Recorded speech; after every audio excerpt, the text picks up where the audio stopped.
Здравствуйте. Здравствуйте. Я Светлана Пуганкина, представляю фонд белорусских женщин Вероники Цыпкало. Вы могли бы рассказать немножко о себе? Мне 23 года. О себе. Но я занималась маникюром, ну, то есть я мастер маникюра, молодая мама, а, гражданский активистка. Всегда была в такой активной позиции?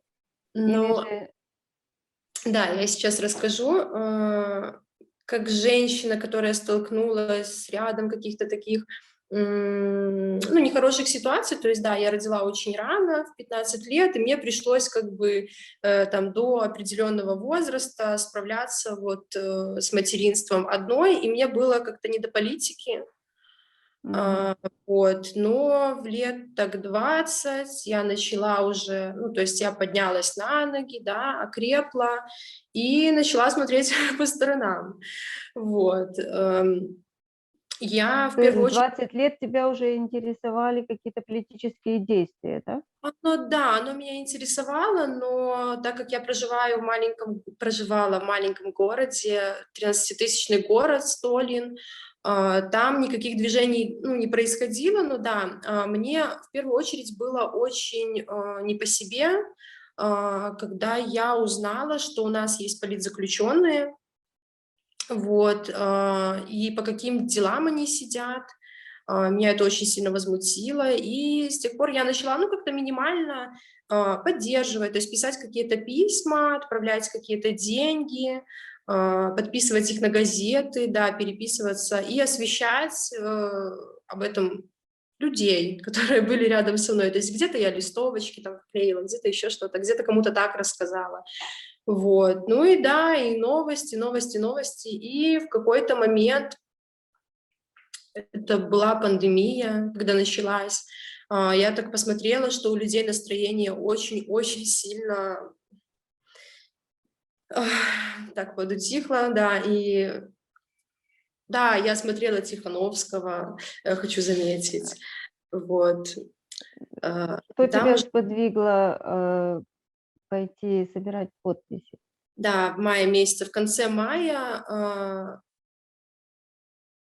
подписи собирали уже в Столине, но до этого я хотела сама поехать и поставить подпись за Тихановского. И я думала, поеду в Минск. Вот сижу просто на кухне, такая, все, я поеду в Минск, отдала ребенка бабушке в деревню, вот, чтобы у меня была возможность ездить. Потом смотрю, ой, в Пинске собирают. Я такая, нет, я поеду в Пинск. Ну, как бы, да. А, Мгм. а потом так посидела, подумала, а почему в Столине никто не собирает? Ну, как это? Я хочу в Столине сходить. И начала писать пинским ребятам, волонтерам, активистам, то, что вот, было бы неплохо приехать в Столин и здесь устроить пикет по сбору подписей. И они мне тогда сказали, что а, без проблем создавайте чат в Телеграме, ищите людей, если там, ну, будет хотя бы 100 человек, чтобы мы Мгм. были уверены, что поставят подписи хотя бы 100 человек, мы приедем. И да, я сразу же создала чат на таких каких-то амбициях, начала добавлять туда людей непонятных, звонить друзьям и просить, чтобы они тоже кого-то добавили. Да, я написала ребятам, что вот, смотрите на наш чат, у нас уже есть тут такая вот команда из 130 человек. Ну, конечно, там, может, половина и не придет, половина...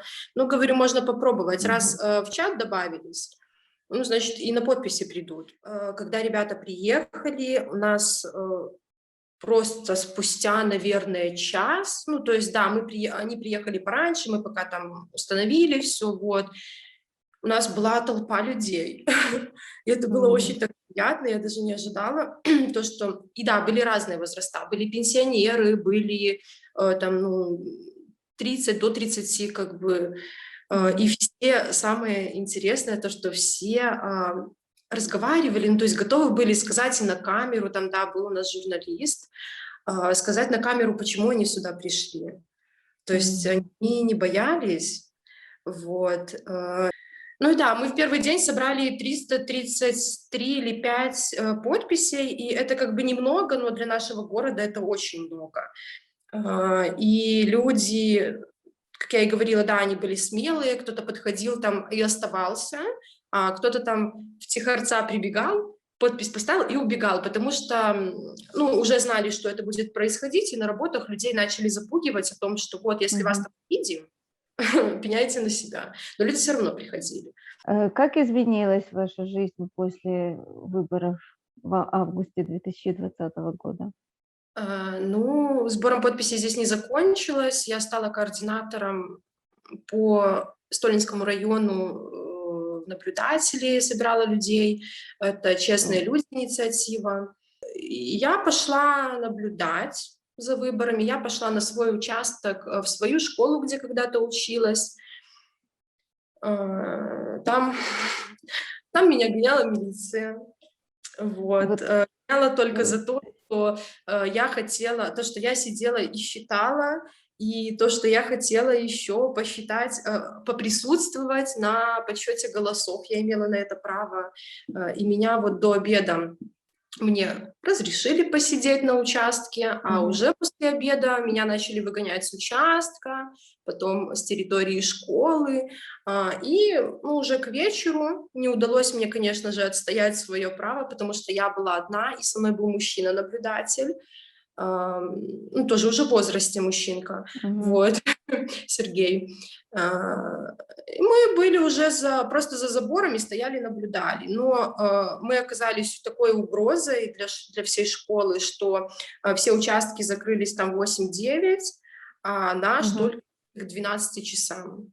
К нам выходил милиционер и говорил: вот, если вы будете препятствовать выносе бюллетеней, там, мы вас задержим и всякое такое прочее. Ну, просто хотели посмотреть протокол, который не вывешивали на дверь. И нам пришлось выбивать этот протокол, потому что я в какой-то момент сказала: ну, стоп, хватит, пошли просто напролом в школу, и будем требовать. С нами было еще 3 человека, которые, ну да, они просто проголосовали, оставались с нами, вот, и мы всей компанией, получается, пошли в школу, и там вылетела просто на нас комиссия, и там начали кричать, ругаться, я говорю: покажите просто нам протокол, вот, и уже только нас, наблюдателей, впустили в кабинет, где было голосование, они на доску вывесили вот эти протоколы, мы их сфотографировали, Мгм. да, и Что увидели, было? фальсификация явная, потому что когда я сидела, наблюдала, то есть я была в белой майке, я была с браслетами, у меня была погоня на телефоне, и люди просто через одного подходили, кто-то за плечико там погладит, кто-то подмигнет, кто-то там на ушко «Живе Беларусь», кто-то там с белыми браслетами, кто-то в белых маечках, но это было понятно, что не может быть 1300 с чем-то голосов за Лукашенко и 300 за Тихановскую, ну это невозможно, вот. И да, было очень много людей. Это первые такие выборы, когда столько людей шло. А бабушка за кого голосовала? Бабушка голосовала за Тихановскую по моему принуждению, М. потому что она была такая, она По 26 лет твоей была. просьбе, давай так Но скажем. 5 августа бабушка резко Ага. изменила свою позицию. Она прозрела, она мне сама потом звонила, плакала и говорит: Оксана, я не понимаю, как я поддерживала его там 26 лет. Говорит: это же ужас, это ужас. И все, теперь позвонить моей бабушке, она больше новостей знает, чем я, потому что она всегда в новостном Мгм. вся, Режиме. кто смотрит, читает. Мы делали с ней тоже акции, да. Мы делали акцию, ну, это очень так, наверное, странно. Моей бабушке там 65 лет, но мы делали с ней акцию в поддержку анархиста Николая Дидка. Для меня это прям Ага. такая гордость. Вот. Да, она там еще без меня кое-что делала. Ну, это такие вещи Молодец. нельзя там называть, но да, я ей очень сильно горжусь. М. Вот. Тем более она живет в деревне, где там, блин, 3 хаты на ту Мгм. деревню. И она делала какие-то такие вещи, ну, Но просто своих подружек она перетянула на свою сторону мнение? ну, подружка. Что ее? Да, у нее была одна подружка, которая с ней, и они теперь здороваются, живе Беларусь. Да?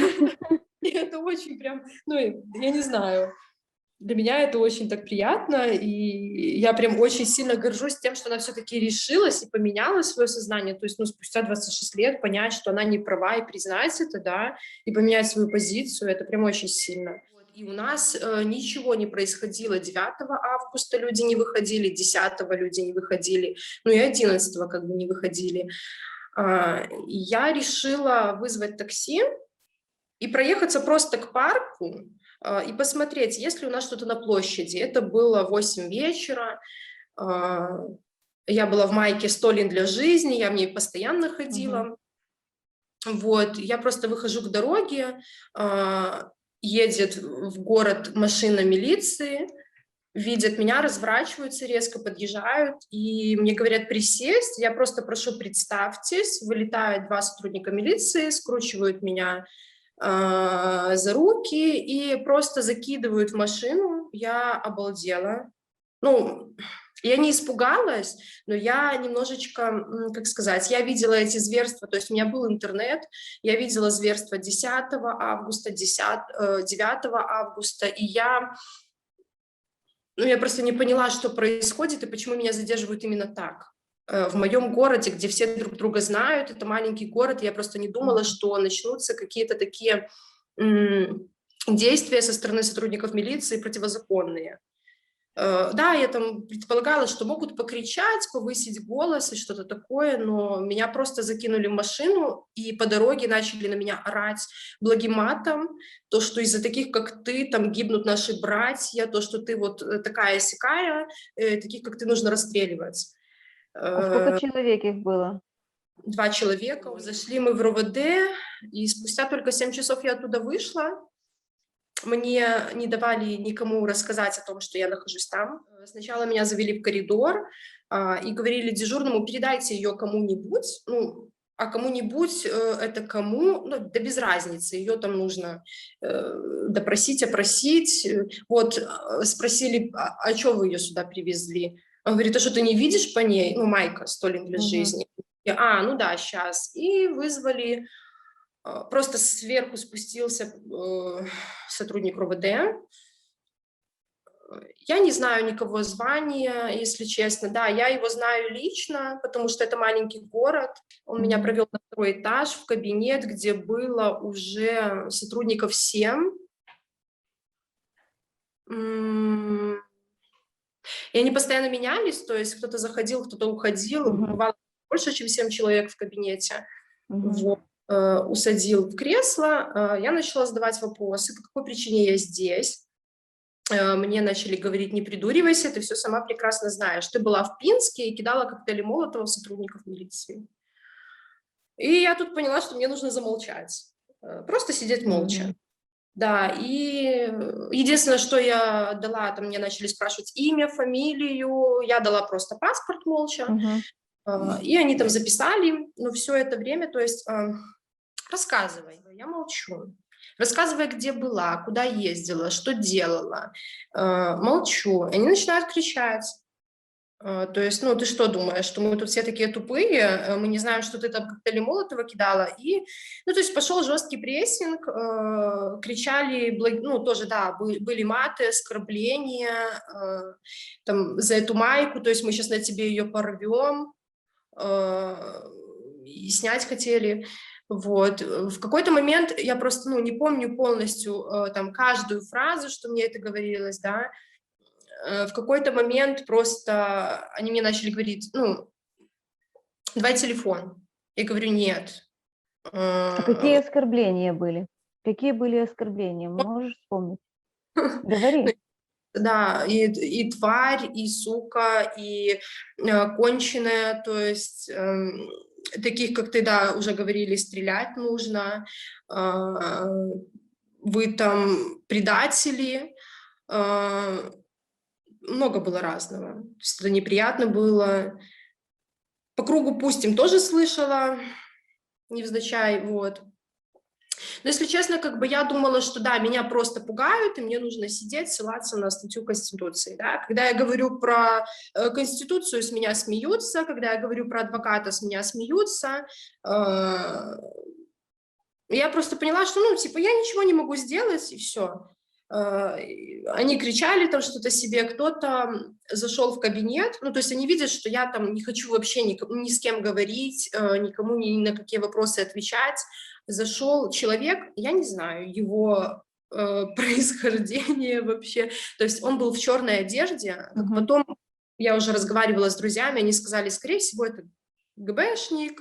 Вот, я так подумала, откуда ему взяться в Столине, а потом подумала, что, возможно, он из Пинска.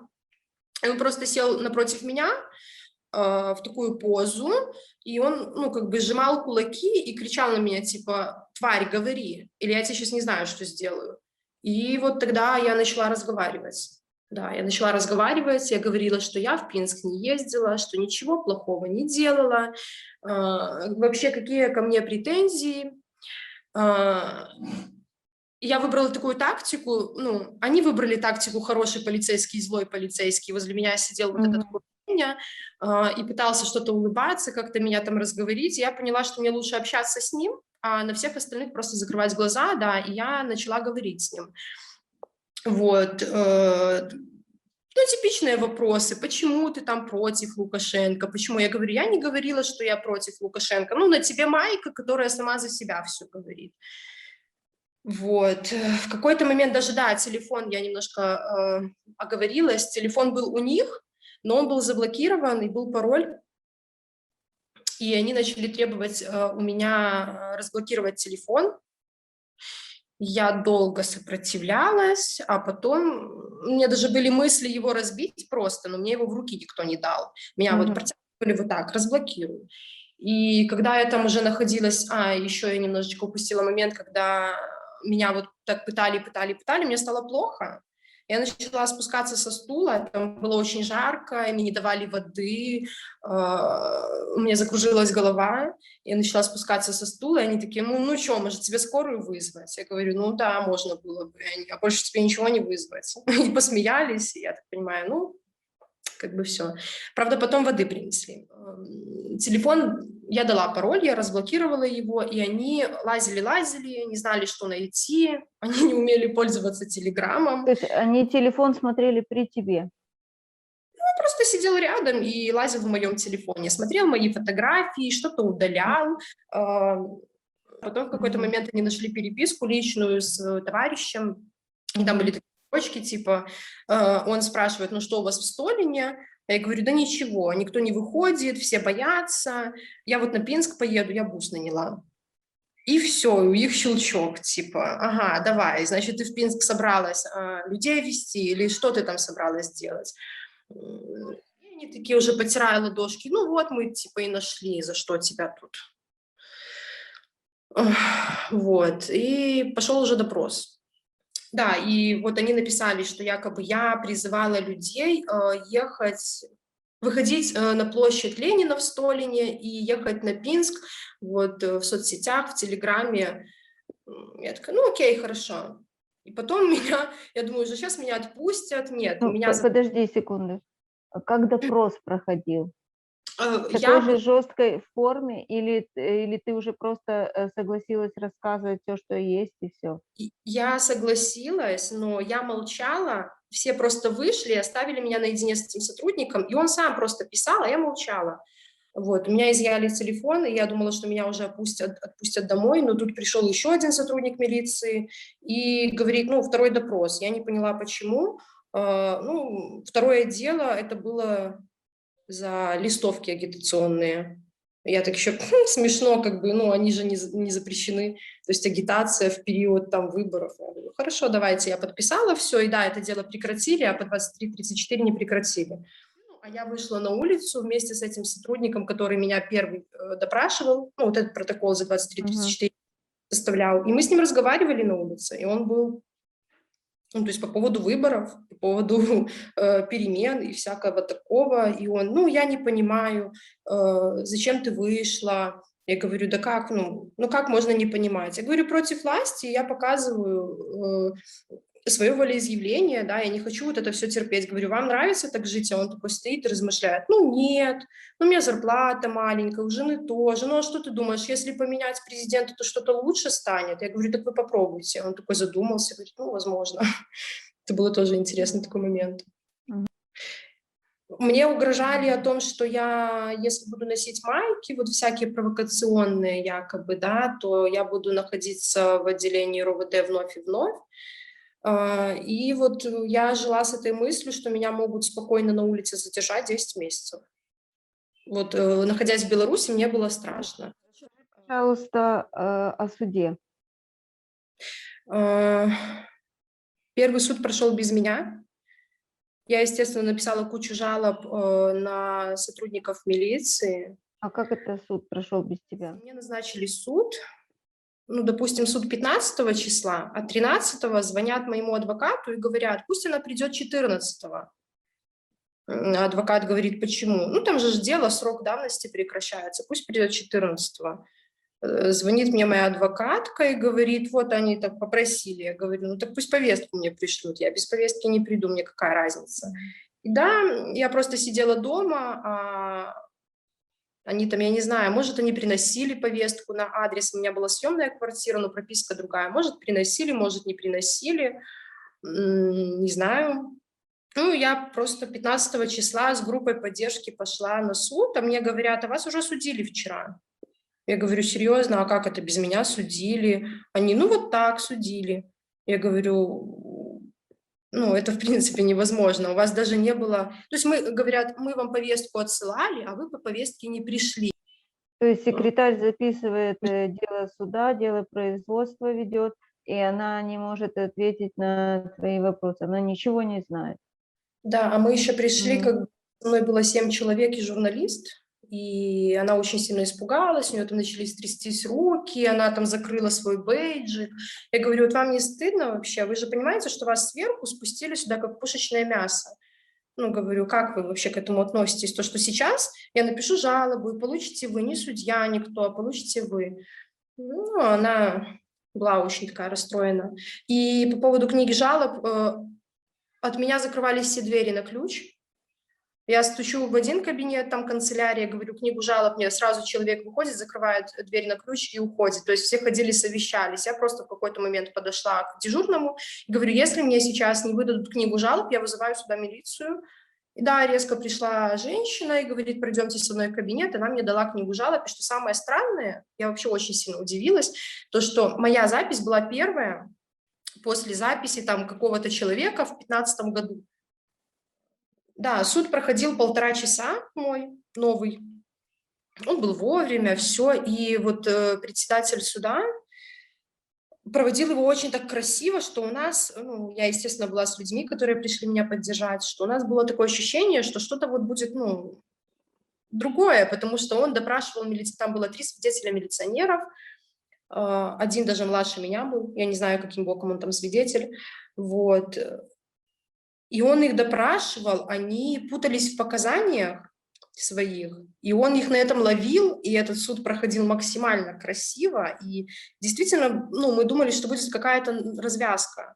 В итоге он не дал слова моему адвокату, хотя мы заявляли ходатайство, и просто зачитал обвинение, типа, поставить без изменений, 25 базовых штраф, и, ну, я такая расстроилась.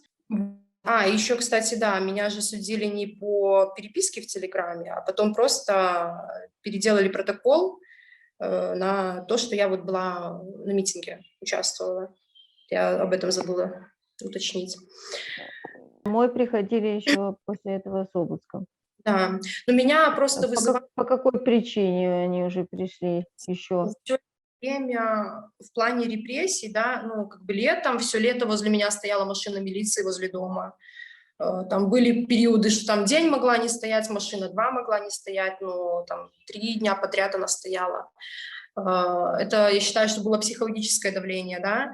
Я заходила в парк, в наш городской, пока меня в парке не было, там не было патруля, да. Только я захожу в парк, сразу патруль идет, ну, типа сотрудники милиции гуляют по парку. То есть за мной очень сильно наблюдали и следили. Вот, вызывали на беседы в РУВД, вызывали в Следственный комитет. В какой-то момент просто кто-то разрисовал здание дома. Это были, ну, как по новостям, анархисты. Разрисовали здание дома и какая-то там будка. Вот, щиты Ну и какие-то. сразу тебя, да? Естественно, как бы В даже в первых рядах. Меня опросили, я говорю, я, естественно, ничего не знаю. Ну, откуда я знаю, кто разрисовал там ночью или там днем, или когда здание дома, да? Говорю, мне делать больше нечего. Вот, ну, опросили и сказали, что как бы, ну, вроде как это дело как висяк будут закрывать. Я спросила, почему вообще меня вызывают. Мне опять-таки ответили, ну, ты же знаешь, почему, ты понимаешь, какая обстановка в стране, и типа, ну, ты засветилась, как активный участник в Столине, протестный. Я так еще, ну, приятно. Вот. И да, в течение 2 дней ко мне пришли с обыском. Вот. И в рамках уголовного дела, но я как бы свидетель по этим разрисованным стенам говорю, а что вы искать хотите? Ну, будем баллончики искать, что-то еще. Говорю, хорошо. В итоге обыскали все. То есть на требование адвоката, ну, типа, я вас в квартиру не запущу, пока не приедет мой адвокат, нет. Свидетелей, то есть, ну, понятых других хочу, не ваши, говорю, а независимых в подъезде соседей позову, нет. Я говорю, буду проводить видеосъемку, нет, на все нет. В итоге обыск проходил у меня 5 часов. За 45 минут они провели обыск, изъяли вещи, остальное время они просто требовали у меня, чтобы я отдала им свой телефон, уже новый. Вот, изъяли на обыске у меня майку, Столин для жизни, все-таки Ну, взяли. ты была в ней. Они про нее уже знали, в принципе. Да, написали в вещах, которые изымают, просто майка черного цвета. Изъяли, просто нашли плакат. Я даже сама не знала, что он дома находится, съемная квартира, там что-то. «Цветы лучше пуль» написано, ну, плакат большой. Написали, что изъяли плакат, но с надписями, но надписи не указали. У меня была фенечка БЧБ, я носила на руке, но просто потом сняла и положила. Они изъяли эту фенечку БЧБ и написали «материя красно-белого цвета». Вот, но не описали, что это такое. И да, кто-то из понятых спросил, что, разве нельзя такое носить? Они, ну почему нельзя? Можно носить. Ну, не нужно. Вот. Что-то еще. Да, у меня были печатные листы с публикациями в СМИ про меня. Они эти листы тоже изъяли. И изъяли старый пленочный фотоаппарат, который у меня как память от моего прадеда, ну, как сувенир, да, он даже не... Изъяли этот фотоаппарат. И хотели изъять еще детский полароидный фотоаппарат, но я так говорю, вы что, это же игрушка. Они, да, он не настоящий. Я говорю, нет, не настоящий, они его оставили. Вот, да. Все, провели обыск, понятых забрали, и со мной остается 3 сотрудника милиции в доме. Я говорю, а вы что не выходите? Давайте отсюда вон. Говорю, ну, вы в моей квартире находитесь. Они, нет, давай сюда свой телефон. Я говорю, и начали, ну, то есть они всегда давят, делают акцент на то, что якобы ты не знаешь своих прав, да, ты не знаешь закона. То есть телефон у меня находится в кармане. Говорю, давайте постановление на личностный обыск. Так мы вообще, в принципе... Кто проводил вообще обыск? Я не Знаешь? помню. Да, оно в бумагах есть имена, но так я не помню. Это были сотрудники СК, РОВД и кто-то из Пинска тоже, из Следственного комитета. Было всего, сейчас скажу вам, сколько человек, человек 7, наверное, и понятые. Вот. Да, и когда остались вот эти 3 человека, они, то есть, да, на меня кричали, мне угрожали, в моей же квартире, да, кричали мне, что ты проблемная, что из-за тебя в городе не тихо, зачем ты даешь комментарии в СМИ, зачем ты пишешь статьи про ментов, как они сказали. Да, в конце там было, типа, если ты не заткнешься, мы тебя посадим. Ты очень проблемная. В плане заткнуться — это просто ничего не делать. Я говорю, так я и так ничего не делаю. Они, ну, делаешь достаточно, даешь комментарии в СМИ, там как бы пишутся статейки от твоего имени, вот. Ну, в принципе, достаточно. И типа жалобы, вот эти обжалования, говорят, это тоже лишнее, этого делать не нужно. Вот. Телефон тоже были такие вещи, типа мы тебе сейчас силой его заберем, да что тебе тут перевалить, чтобы ты упала из кармана его достать, ну то есть разные вещи были. Я просто настаивала на том, что вы не имеете права у меня его забирать, вы не имеете права у меня его изымать, когда вы мне покажете бумажку о том, что у вас есть постановление на личный обыск. Я говорю, хорошо, поговорим по-другому. и они там, мы сейчас ребенка забираем в больницу, а тебя берем на сутки за сопротивление милиции. Я говорю, хорошо. Мне, говорю, терять нечего, хорошо, делайте, что хотите. Я просто села и сидела. Я смеялась с них, они не знали, что с этим сделать, они не знали, как забрать телефон. Они начали просить меня выйти на улицу, покурить. Я говорю, нет, говорю, я отсюда выйду только вот если вы меня вынесете вперед ногами. То есть я понимала, что они хотят меня вывести для того, чтобы задержать. В квартире не имеют права, а на улице, в принципе, да, могут. Машину бы затолкали. Да, я просто сидела в коридоре и смеялась с них, потому что это было очень глупо. Там один звонит начальнику и кричит, а что с ней делать? Я не понимаю, как, что делать? Присылай кого-то, будем забирать этот телефон. Если она его не отдает, значит, там что-то есть, давай, там, короче, ну, это был цирк на самом деле. Там сначала покричит с начальством, потом приходит, кричит на меня, я с его смеюсь, он выходит, опять звонит начальству, говорит, а ей вообще все равно, что мы тут не делаем, ей все равно, она сидит, ржет, и как бы, ну, ей без разницы. Вот в итоге так прошло много времени, и они не придумали ничего лучше, чтобы позвонить в РОВД, позвать, ну, то есть ко мне домой женщину, которая может провести у меня обыск, да. Они ее заводят ко мне в квартиру, приводят, да, еще понятых не было, они ждали понятых, тех же девочек, которых привозили сразу. Девочки, у них на личном подхвате, потому что все, они друг с другом, ну, как бы знакомые, они там смеялись, заигрывали, я на это тоже Ну, указывала. это те же сотрудницы? Это не сотрудницы, это девочки, которые учатся в колледже, просто колледжанки, просто молодые девочки, у них есть их номера, и вот надо им понятые, они звонят, они приходят. И потом в какой-то момент мне говорят, что ну сейчас принесем бумагу на личный обыск. И я такая, ага, пошла, телефон выложила из кармана, просто спрятала. Я сижу, и меня просто, ну, реально смех распирает. И это Снежана Юрайтис, вот эту девушку звали, которую привезли обыск проводить. Она такая выбегает из квартиры. Ну вот, она телефон в квартире спрятала, что мне теперь делать? Они такие, да блин, да, ну, начинают опять бегать. А, есть на обыск квартиры, как бы, постановление же есть. Все, пошли обыскивать опять квартиру. Я опять телефон в карман ложу. Они такие, мы будем так с тобой играться? Я говорю, ну а почему бы нет? У меня время есть. Ну и в итоге просто подошла эта Снежана, вырвала у меня телефон из кармана и говорит, провели. И пошла заполнять бумаги. Вот. А я вообще не поняла, почему у меня проводили личный обыск, если я свидетель. Ну и все это, они уехали. И забрали твой телефон? Да, забрали Второй. мои вещи, да.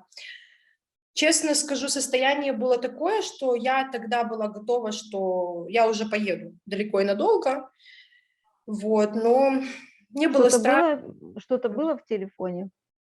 Я перед ними, пока они там совещались, что сделать, я достала телефон, из телефона достала сим-карту, флешку, удалила все приложения, Telegram, Instagram и вот полностью все, и положила его назад в карман. Они видели, что я это сделала. То есть даже был момент, когда сотрудники милиции сидели и говорили, типа, да что такое?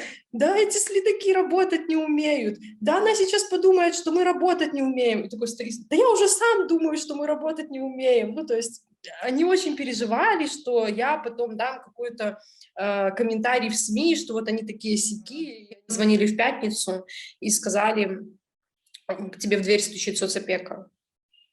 Ну и все. И вот тогда мне стало действительно страшно. То есть они начали давить уже на Да. самое больное, это что заберут ребенка, да?